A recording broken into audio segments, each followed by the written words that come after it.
అంటే యోగా, ఈ ఫిజియోథెరపీ ఈ స్పైన్ హెల్త్కి ఉపయోగపడతాయా? యోగా డెఫినెట్లీ మనకు స్పైన్ హెల్త్కి డెఫినెట్లీ హెల్ప్ చేస్తుంది. యోగా మనకేంటంటే ఎండ్యూరెన్స్ బిల్డ్ చేస్తుంది, అంటే stamina, mainly stamina. Exercises, life style modifications ఇవన్నీ స్ట్రెంగ్త్.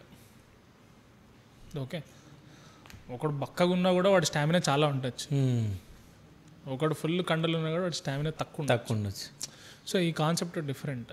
సో యోగా అనేది మనకి ఎండ్యూరెన్స్, స్టామినా బిల్డ్ చేస్తుంది, ఫ్లెక్సిబిలిటీ పెంచుతుంది, డిస్క్ మీద ఉన్న ప్రెషర్ తగ్గించే అవకాశాలు యోగాలో చాలా వరకు తక్కువ.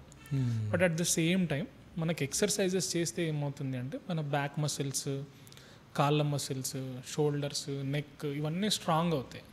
సో ఇవన్నీ స్ట్రాంగ్ అయినప్పుడు ఏమవుతుందంటే మన వెన్ను ఎముక జాయింట్స్, డిస్క్స్ వీటి మీద లోడ్ అనేది తగ్గుతుంది.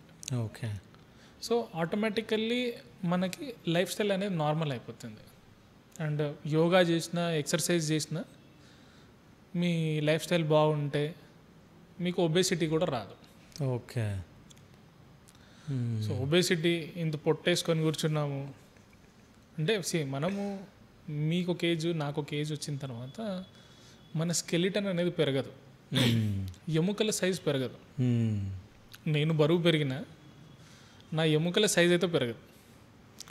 సో నేను ఇప్పుడు ఒక 80 కేజీలు ఉన్నాను, నా స్కెలిటన్ ఒక 30 కేజీలు ఉంది. ఆ 30 కేజీలు మిగతా 50 కేజీలని మోస్తుంది.